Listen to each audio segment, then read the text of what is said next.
In a world where everything is getting more expensive, one studio will put their foot down and say no more. Whining, you peasants, as Nintendo releases its best reason to own a Switch 2 by giving players what they secretly always wanted. A timeline where Harambe and Fall Into the Pit Kid went on an adventure. This is what could have happened. Donkey Kong Bananza.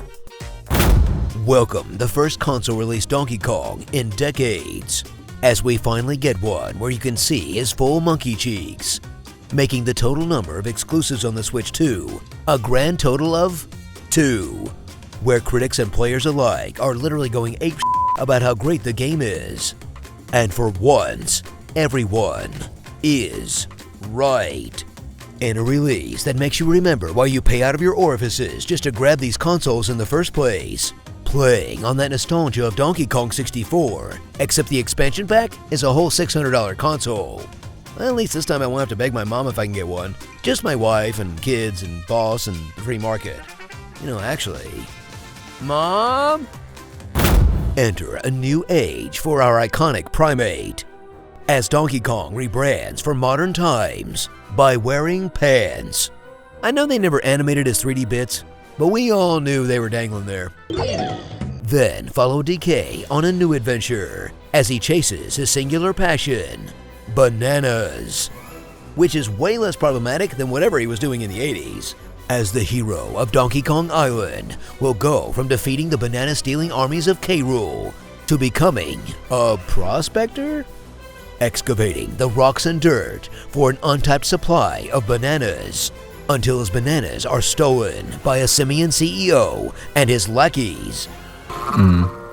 This better not awaken anything in me. Then follow Donkey Kong as he chases him into the literal ends of the earth, lugging around a younger retcon Pauline, who has the power to turn you into a Tumbler King, which would feel more like a redemption arc from all that kidnapping stuff if he wasn't dragging her through thorns, lava, and just general child endangerment. Then gaze in horror as he crushes anything living or non-living in his way, like a fiend that needs his next fix on an unending bender of crippling banana addiction. Okay, so maybe it's not that unproblematic. In a story about a working single father versus the greedy crushing corruption of corporate power, is what I might have said if I wasn't so drunk and hadn't spent 40 minutes smashing everything around me to find bananas. Look, my one remaining brain cell is having a great time. Go bananas with the bonanza of mechanics and DK, as he goes from riding animals to being them by cosplaying as Fur Affinity Anthros. And if you don't know what that is, just Google it. That's in your search history for everybody. Good luck explaining why you've been looking at cartoon horse dick to the government. Then harness the power of furries, horsies, feathies, scalies, and leatheries. Hey, where are the sharkies? I demand representation too. Then use each of their powers to navigate yourself through the levels, causing absolute chaos to the residents that don't seem to mind, even if you're clearly doing way more damage to the landscape than the baddie ever did, in gameplay that gives you different ways to play that keep it fresh and funky. Did Donkey Kong just lay an egg? You know what, I'm good. I don't need to know how a monkey cloaca works. Drill through the many layers of earth in Bonanza, and the creative landscapes and environments that you'll pummel through, each with its own gimmicks and terrain to navigate, as the environment around you is your puzzle piece, where materials have their own specific properties that you'll have to determine how to use, making every environment your own pathway and obstacle, really allowing you to either explore with the clues they give you or find a roundabout way that suits you, which usually means you'll see a shiny thing and just punch through a mountain in a straight line towards it. Entrances? Pfft, who needs entrances when you got these guns? In some of the most fun freeform terraforming exploration you've played since you set up your little murder pit in Animal Crossing. What? What do you mean no one made a murder pit in AC? Everyone made a murder pit. What's the point of trapping villagers if it wasn't for murder? So hike up those pans and get ready. Ooh, banana! For a platforming game that redefines the idea of platforms, that is sure to be a Nintendo classic on the caliber of Mario Odyssey, which was clearly made to show off how good the Switch has become and justify that price tag. showing that Nintendo knows their audience.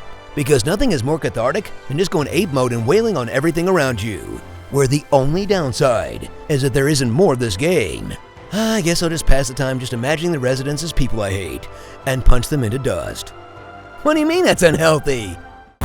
Starring Wreck-It Dog, Billie Eilish or something, Diddy Coke, Ed Sneerin, the very specific fetish someone at Nintendo had, Michael Vick's Rhino Racing Ring, Bernie Sanders, and King Crocodildo.